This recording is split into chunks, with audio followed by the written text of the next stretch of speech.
Olórúkọ mo blow ju First Bank lọ náà.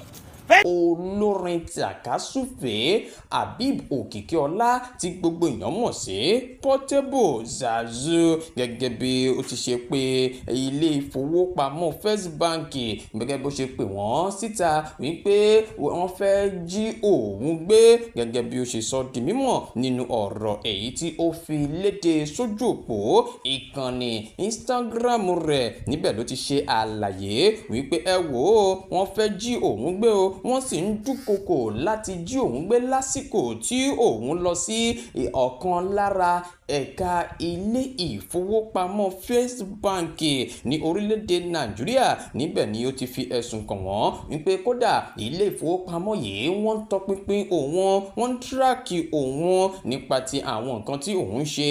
Ẹni tí ń ṣe Portable yìí ló ti wá sọ ọ́ di mímọ̀ wípé ẹ wò ó kí ni ẹ̀ṣẹ̀ tí òun ṣẹ̀ tó fi di wípé ilé ìfowópamọ́ yìí ìyẹn First Bank wọ́n gbé igi dínà àpò ìṣúra òun ní ilé ìfowópamọ́ wọn. Níbẹ̀ ni ó ti wá bẹ̀rẹ̀ sí ní ṣe àlàyé lẹ́kùnrẹ́rẹ́ wípé wọ́n ní òun lọ́wọ́ sí ìwà ìlú jìbìtì èyí tí òun kò ṣe rárá. Ó ní ẹ wò ó ẹ má jẹ́ kí nǹkan kan ṣe àwọn owó mi tó wà nínú àpò ìṣúra yẹn o, torí àpò ìṣúra yẹn ó wà fún ètò okòwò mi ní ìyẹn business transaction. Òun ni mo fi ń ṣe owó tó sì wà ń bẹ̀ ó lé ní bílíọ̀nù irinwó náírà ìyẹn 400 billion naira ló wà ń bẹ̀. Ọmọ Ọlálọ́mí Portable ni ó wá sọ di mímọ̀ wípé ẹ wò ó ilé ìfowópamọ́ First Bank wọ́n ń dúnkokò láti jí mi gbé o. Àwọn wo ni wọ́n ń tọpinpin mi ní ilé ìfowópamọ́ First Bank? Kí ni ẹ̀ṣẹ̀ mi? Èmi kì í ṣe yahoo, èmi kì í dẹ̀ ń ṣe bẹ́ẹ̀, mi ò kì í gbá àwọn ènìyàn. Gẹ́gẹ́ bí Portable ṣe ti sọ di mímọ̀ pé customer is always right. Eléyìí ló fi tún sọ ọ́ di mímọ̀ wípé òun lọ bá wọn ní láti ṣàlàyé nǹkan kan fún wọn, ló bá di wípé wọ́n fẹ́ máa dúnkokò láti jí òun gbé. Ẹ gbà mí o ẹ̀yin ọmọ orílẹ̀-èdè Nàìjíríà, ẹ̀yin fáǹsì mi.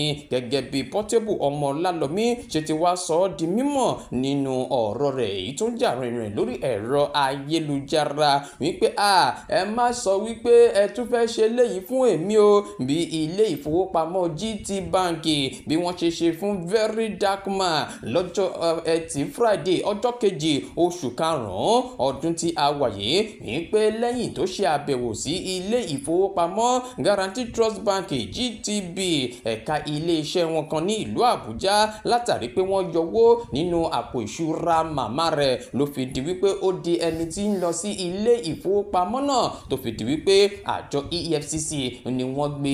Portable ọmọ Ọlálọ́mí ló ti wá jáde sí gbangba wálé wípé ẹ gbà mí o ẹ̀yin fáǹsì mi, ilé ìfowópamọ́ First Bank wọ́n ń gbìyànjú láti jí mi gbé o, torí mo lọ kọ̀ǹpléènì, torí mò ń sọ̀rọ̀ nípa owó mi nínú àpò ìṣúra tó tèmi tí ó wà lọ́dọ̀ wọn. Portable ọmọ Ọlálọ́mí Zazuze òun ló ń fi ọ̀rọ̀ eléyìí léde. Kódà ọmọdé tàgbà gbọ́n òun lọ́ fi dá lé Ifẹ̀. Who no get money suppose get sense. Me wey I get money I no go get sense. Na him dey mo mọ̀ bóyá lọ́ọ̀kì báńkì mi ni o yẹn First Bank o.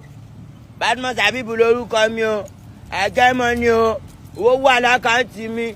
Over 400 billions of money in my account. I get money, I get sense. Who no get money?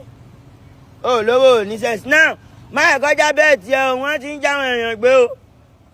Kémi wá lọ báńkì àbí? Kọ́ lọ jí mi gbé. Ṣẹ́gbọ̀gbọ́ jí Táyé gbé. Wọ́n jí Kẹ́hìndé gbé. Wọ́n já wọn lówó gbé. Wọ́n ń já bẹ́ẹ̀ tí àwọn èèyàn. Kémi wá lọ ẹ̀yin fáǹsì mi ẹ gbà mí mo lórúkọ. Mo blow ju First Bank lọ náà. First Bank one day hold my money. Owó mi owó kọ. Ẹ wò Apple Music don send money now. Oṣù tó parí owó oṣù Apple Music send Alawi. Wọ́n ti send ẹ̀ fún First Bank. Mo rówó gbà ẹnu mi gbẹ ẹjọ́ ọlọ́run ẹ̀kẹ́nu wá gbẹ. Mo wá báńkì o. Kí mo fẹ́ ṣe báńkì? Ṣebí normal. Ẹ bá mi ṣe online settlement issues. Help me settle ẹ̀yin olóyìn burúkú tẹ̀dọ̀ lọ́fẹ̀ẹ́jọ́ mi sùn. Ṣé ajá ti parí match ta play? Àti win? Àti gbàyíjà? We no fight anybody. I no owe anybody money. Now you go tell people made it any call hold account me. And the loss of one quick coffee there, you got jammer. So we no fight again. So we no make problem again. Only buku yellow Benjamin so bankies. You will call lucky bankies. Now they have locked all my bankies. And loss of one quick she bankies in you. Come on, Jabet in you. Madam Baki, come on, Jabet, you know, don't think that way on you. I fancy me most terrible country in my life since when I was born. I've been to many places. I've seen many faces. Only God I never see. I swear to God. Dangerous country. Nigeria. That's where I come from. Terrible country. Now we they do each other. I've been to many places. I swear to God. Nigeria, a very terrible country. Nigeria now where we say if you don't have anybody, if you don't join any caucus, if you don't know people, if you don't have money, if you don't have connection, if you don't have work, if you don't have a face, you cannot be anything you want to be. I swear to God. Tó bá ti ní connection, tó mọ̀yàn, tó léèyàn, ó lágbára, ó lówó. I swear to God. Nigeria is very hard country. I don't go many country, oh. I swear to God, you know too hard. But Nigeria, no place like home. But evil people, them full home. Now we dey do each other. You go see say your brother dey make am. You go want no ashiri make e fall am. Why? Your sister go dey make am. You go want no ashiri make e fall am. Why? Why can't you rise your brother? Why can't you rise your sister? Use the power you have, use the connection you have and rise and support your brother. Let's support each other. Ọ̀rọ̀ tá a sọ gbogbo ìbò ibùkún mọ̀ sọ látara ojú pé support ara wa Nàìjíríà. We no dey support each other. We no support our president. Our president dey face issue.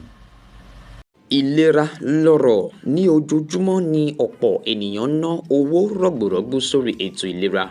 Èyí tó fi kún àkọsílẹ̀ mílíọ̀nù 2 tó bá lè mú àdínkù bá àkọsílẹ̀ yìí ìbá ti dára jù nípa gbígbé ayé ìlera pípé pẹ̀lú ìdùnnú àti ayọ̀ tó fi mọ́ mímu omi. Bẹ́ẹ̀ ni ẹ gbọ́ mi dáadáa, mímu omi. Ǹjẹ́ o ti gbọ́ nípa ẹ̀rọ omi hydrogen rich water HO1? Ẹ̀rọ ìpèsè omi hydrogen rich water HO1 ni wọ́n fi ṣe ìrànlọ́wọ́ fún ètò ìlera wa láti iléeṣẹ́ Best Ecotech Company tí wọ́n fi ìdí kalẹ̀ sí orílẹ̀-èdè Japan. Tí iléeṣẹ́ Century Healthcare Limited sì jẹ́ ojúlówó alágbàtà wọn ní orílẹ̀-èdè Nàìjíríà àti ní ilẹ̀ adúláwọ̀ Áfíríkà. Omi hydrogen rich water kì í ṣe omi lásán. Omi tí o lè fi rọ́pò omi tó ń mu lójoojúmọ́ láti máa ṣe ìwòsàn fún àgọ́ ara rẹ nípa àwọn àìsàn àrùn bíi dárúkọ rẹ̀ bí o bá ṣe ń ṣe ọ́ sí. Tí wọ́n bá ti ní ẹ̀rọ ìpèsè omi hydrogen rich water HO1 lọ́wọ́, àbùṣebùṣe nìyẹn. Omi hydrogen rich water HO1 láti bí ẹ̀rọ ìpèsè omi yìí ni àwọn onímọ̀ ẹ̀rọ scientist dókítà fi òǹtẹ̀lù láti máa mu bí omi lásán fún ìlera pípé. Ọ̀pọ̀ ẹ̀rí ló ti wá nípa mímu omi hydrogen rich water. Wọ́n ní omi tó ju owó rẹ̀ lọ ni. Inú àwọn kò bá ti dùn délẹ̀ ká ní àwọn ti ní ẹ̀rọ ìpèsè omi hydrogen rich water HO1 lọ́wọ́ tipẹ́tipẹ́. Síbẹ̀ àwọn sì ń dúpẹ́ fún omi hydrogen rich water yìí lójoojúmọ́. Ọgbọ̀nràn kòkó àgbọ̀n ìwọ náà lè bẹ̀rẹ̀ sí ní mu omi hydrogen rich water lónìí tó bá ti ní ẹ̀rọ tí ń pèsè omi yìí ní ìkáwọ́ rẹ̀. Máa mu hydrogen rich water lónìí kó sì rí iṣẹ́ rẹ̀ lágọ̀ọ́ ara rẹ̀. Àìsí ń bẹ̀ láì bá wọn dá sí. Láti ní ẹ̀rọ ìpèsè omi hydrogen rich water HO1 lọ́wọ́, ẹ pè 0806 630 3810 0816 833-0743. Níbikíbi tẹ́ ẹ bá wà ní orílẹ̀-èdè Nàìjíríà àbí ní ilẹ̀ adúláwọ̀ Áfíríkà, ẹ̀rọ ìpèsè omi hydrogen rich water á kàn yín lára. Owó ìdákọ̀mọ́ lásán ni o. Ẹ wá gbọ́ o, iléeṣẹ́ Century Healthcare Limited nìkan ni ojúlówó alágbàtà ẹ̀rọ ìpèsè omi hydrogen rich water HO1 ní orílẹ̀-èdè Nàìjíríà àti ní ilẹ̀ adúláwọ̀. Mímu omi hydrogen rich water láti bí ẹ̀rọ ìpèsè omi hydrogen rich water alárèrè ìlera pípé ti wá sí ìmúṣẹ.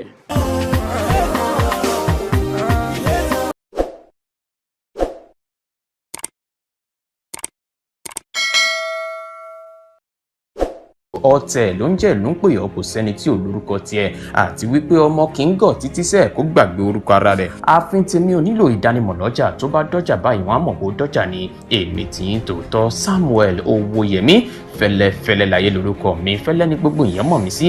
Èmi náà kọ́, Ọlọ́run ọba òkè ló fún mi ṣe ní gbogbo ìgbà.